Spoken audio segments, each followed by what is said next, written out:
where Armagh travelled to take on Tipperary in a game that provided plenty of incident. Here's Dara again.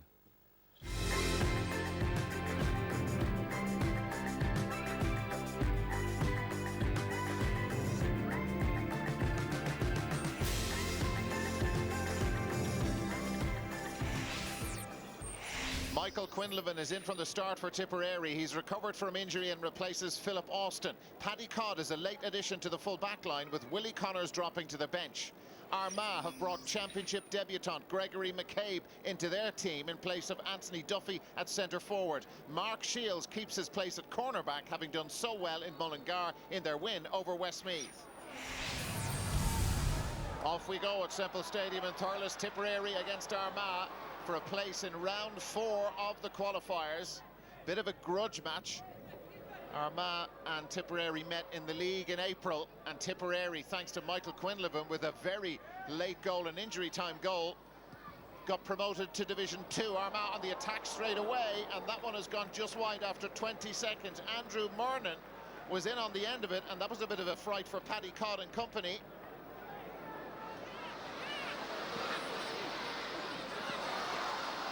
That's George Hannigan. Was that picked clean off the ground? But the referee saw nothing wrong. Conor Sweeney from Ballyporeen. That's not a bad ball in.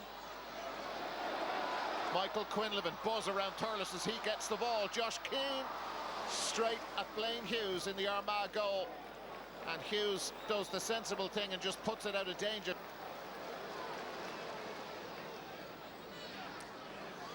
Now this is Gregory McCabe, his first championship start, and that's gone over the bar. That's a really nice score from Gregory McCabe.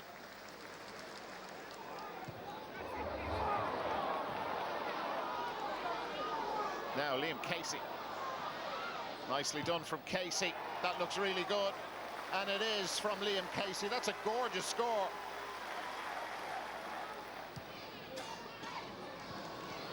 That was Grimley's ball in. Now Gavin McParland. Paul Hughes joins the attack. Gavin McParland again. And McParland, oof. It just dipped right at the end, and it turned out to be a very fine save by the Tipperary goalkeeper, Kieran Kenrick. In the 19th minute at Semple Stadium in Thurles, Aidan Forker is dispossessed, but an unbelievable pick-up from Jamie Clark. What's the pass in like? It ain't bad, and he's in. Oh, did the referee blow the whistle? He must have blown the whistle before the ball ended up in the back of the net. You could see his left hand up in the air as that attack was developing. It was certainly a foul on Gavin McParland, but the referee didn't play the advantage. Conor Sweeney. Head-up football, great pass. Rory Grugan was about to get the challenge in, and that has sailed over the bar. Beautiful score from distance from Kevin O'Halloran. Robbie Kiley involved in the attack now. It's Jack Kennedy. Bill Maher. Nice ball. And it's gone over for Brian Fox. That's a really nice score.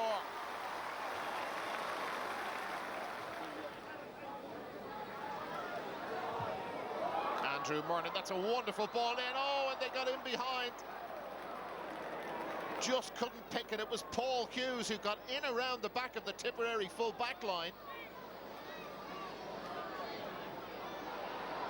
Now it's Mark Shields.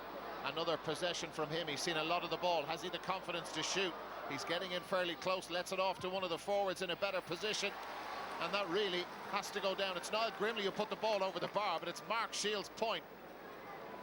Aidan Forker running straight at Tipperary, getting away from Jimmy Feehan, and that's outstanding from Aidan Forker.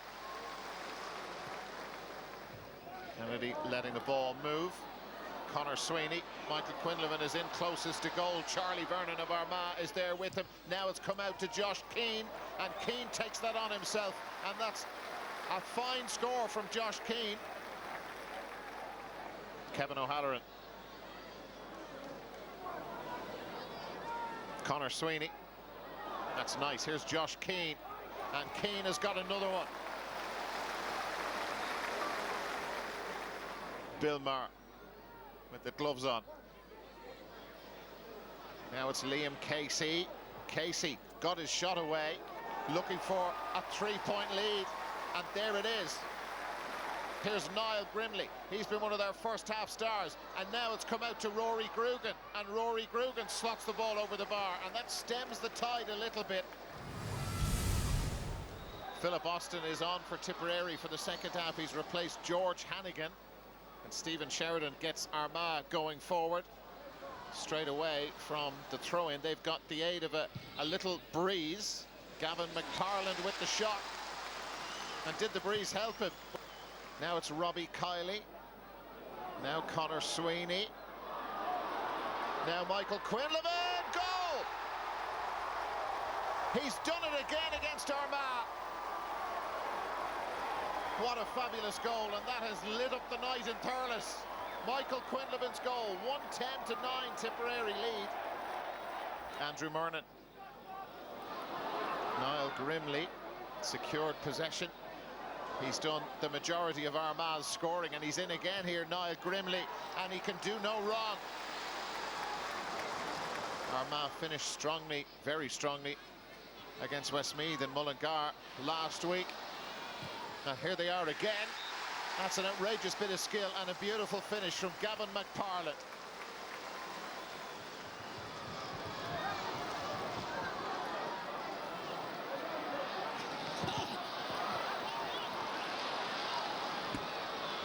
Tipperary dispossessed in their own half. They look tired now at this stage. Rory Grugan. Jamie Clark gets it from Mark Shields, and Jamie Clark puts Armagh in front. And now Armagh have turned this right around, and they lead by a point. That's a lovely spin from Philip Austin. There's a bit of a gap there. Austin lets the ball go out to Liam Boland, and Boland couldn't hang on to it. And Brendan Donaghy surges out with it for Armagh. The home fans are not happy with referee Paddy Nealon. He saw no foul. Aidan Forker of Armagh. Lovely ball up towards Stephen Campbell. Campbell still in possession. Options inside. Stephen Campbell, that's brilliant. Over it goes. Armagh lead by a point. But you can hear the reaction of the Tipperary supporters, furious with the referee for not giving them a free down at the other end. Powerful running from Stephen Sheridan. He certainly doesn't look tired at all. Sheridan spotted options inside. Now it's Gavin McParland. They could finish it now. Jamie Clark. Clark walks it into the back of the net. And Jamie Clark with a beautiful finish, just tormenting Kieran Kenrick and the Tipperary followers here in Thurles. And Armagh, well, conceal it. Gavin McParland. Now Stephen Sheridan. Another powerful run by Stephen Sheridan, and he's fisted that over the bar. And we've now played 8 minutes of added time. Josh Keane has the ball. One last chance for Tipperary. They're going to try and walk it through, and it's been held up, and another free in. Philip Austin. They'll have to come up with something. And Michael Quinlivan with one last chance. This is it. Injured ankle or not, he will give this absolutely everything. Quinlivan, and it's stopped, maybe from here, and Austin has put it over the top. That's surely it. Armagh win by 2 points. They've beaten Tipperary by 117 to 115 in Thurles. Disappointed, but ultimately I suppose the better team won over the course of the second half. I felt we didn't do enough in the first half with the win behind us. We should have been more up. The goal then gave us a bit of hope, but ultimately I would say Armagh were bossing the second half, and eventually they did get the better of us. We have a lot of work to do. It was a patchy enough display. The teams that we're going up against, whoever we get in the draw, are probably going to be favourites for that game as well. So we know that we have to step it up at least another couple of levels. Well, Aaron Kerrin, that's a big win for Armagh. We saw what it meant to them afterwards. Can you see this team growing in confidence as the summer progresses? I can, absolutely, yeah. To be honest with you, I seen a lot of their league campaign, and I definitely felt that they were a much improved side from last year. Athletically, they look like they're a lot more developed under Kieran. Their style of football, though, more importantly, was very pleasing to watch from an Armagh perspective. Their foot passing, the scores that they were racking up. Yes, you can say they were playing in Division 3 and ultimately didn't get promotion, but I definitely thought it was an upward graph. maybe we were talked up, maybe we were overconfident going into the Down game. I just felt the body language in the first 10 minutes of it that Down were making it happen. Armagh were probably standing around looking for the next person to do something. But in fairness, we've regrouped really well in the qualifiers. We've got a couple of good wins away, which is, for a team coming home last night, that will be really important to all those lads, because it's a new experience for them, an awful lot of new players with very little champion experience under their belt. So that'll be massive, and they'll be really looking forward to whoever comes out of the hat tomorrow morning. Do you wish you were still playing? Yeah, well, I was never in Thurles before in my life, so definitely going down there, I would have loved to get a run at it. So he's eating salads today all day, like, so if Kieran needs his number now, get him in pretty quick. He'd do a job. Why, to make salads? Exactly. A chef. Yeah, listen, it was tough on Tip on a couple of counts. We'll talk about them, but very tight half-time. Armagh's second half display was so strong. Tactically, Kieran McGeeney got it. He did a good job, because it was 10-8 at half-time, and he put a big squeeze on the Tipperary kick-out. And I think this is really ultimately where the game was won for Armagh. All of their men were tightly marked. That meant that balls had to go long.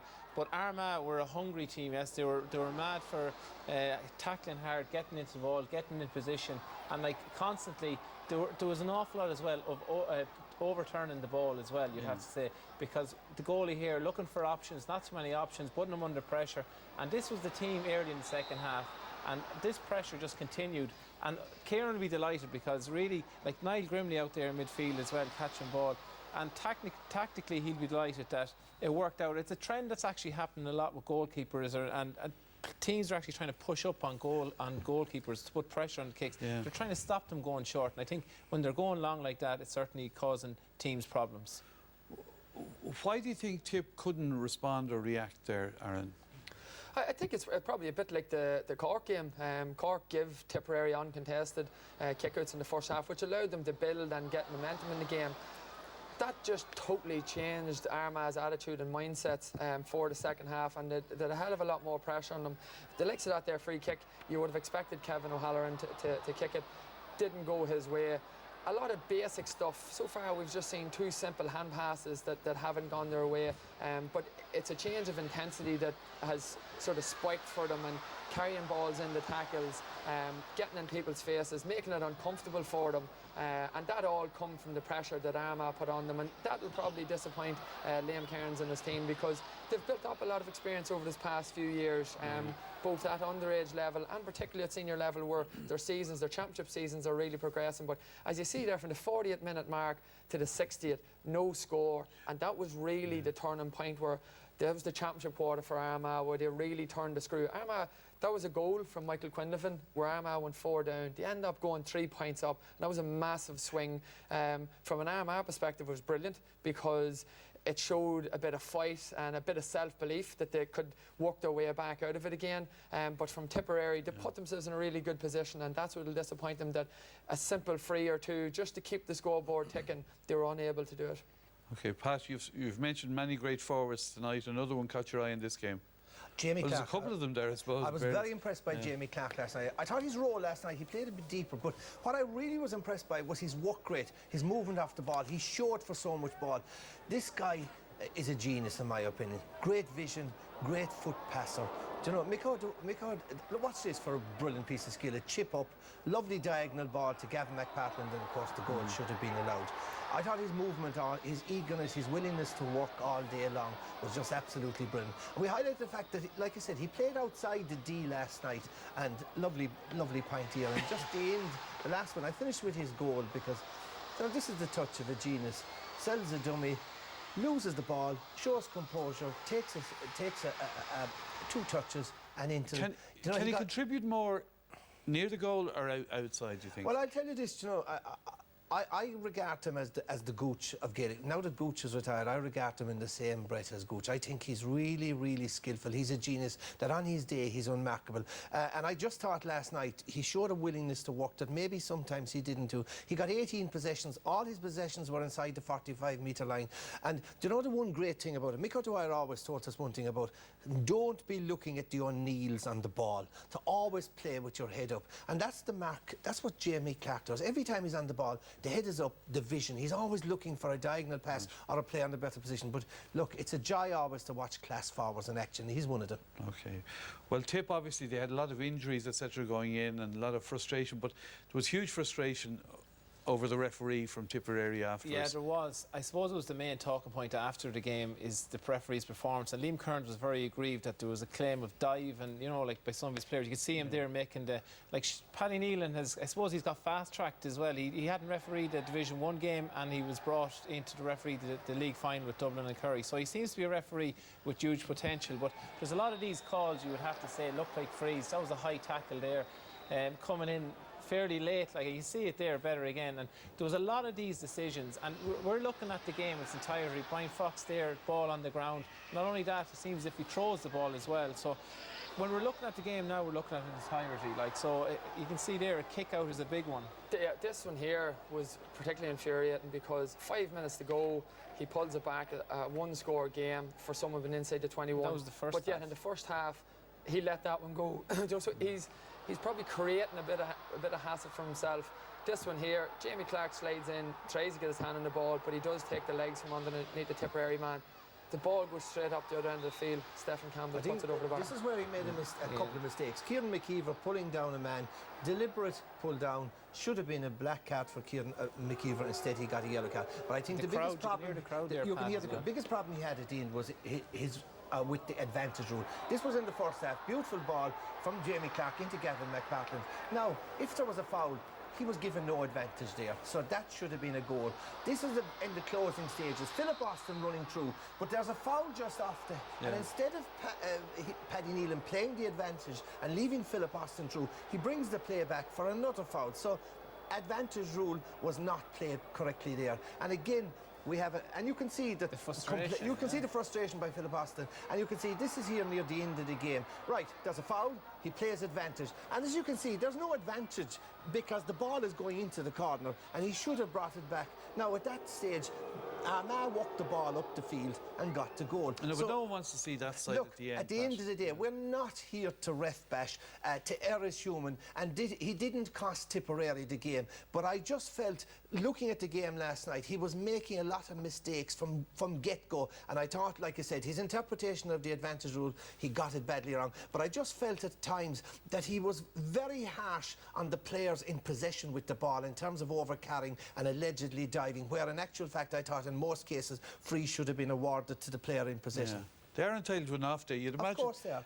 The fact that they can communicate with each other should help. I suppose it's difficult. The advantage rule for some referees can be difficult. You give the advantage thinking that it'll work out, and then sometimes it doesn't work out, and you let the play develop, and all of a sudden... Then you bring it back, isn't it? Yeah, well, I suppose that's the thing, but in certain situations it just didn't work out. Yesterday for the referee, his calls or his interpretation, it didn't work out for him. It developed and it got worse. And But you feel it worked both sides and didn't cost It didn't have any impact. Armagh were the better team and deserved to win. We've seen the same thing today. Dublin, Paul Mannion's goal at the end didn't let play develop or the advantage rule. You know, so it is one that I think they can let it go because they can always pull it back. If it doesn't work out, if that didn't work out for Gavin McPartland... There is a 5-second rule. Exactly, or Philip Austin, he could just bring it back and let the free kick be taken down. Should the 5-second rule be longer? You know, in rugby they allow they give more time to see does it. Possibly should. Pat McInerney always talks about the great refs, about the soft whistle, that you'll be that little bit reluctant. I just felt maybe last night that that he was just a little bit too eager to blow up when he should have been leaving the game develop a little bit more. But look, we all make mistakes. It wasn't his greatest night at the office. We'll discuss soft whistles in more detail later on afterwards. Next we're going to Carlow, where Turlough O'Brien's home team have been enjoying a great summer run in the championship. But could they keep it going against Monaghan?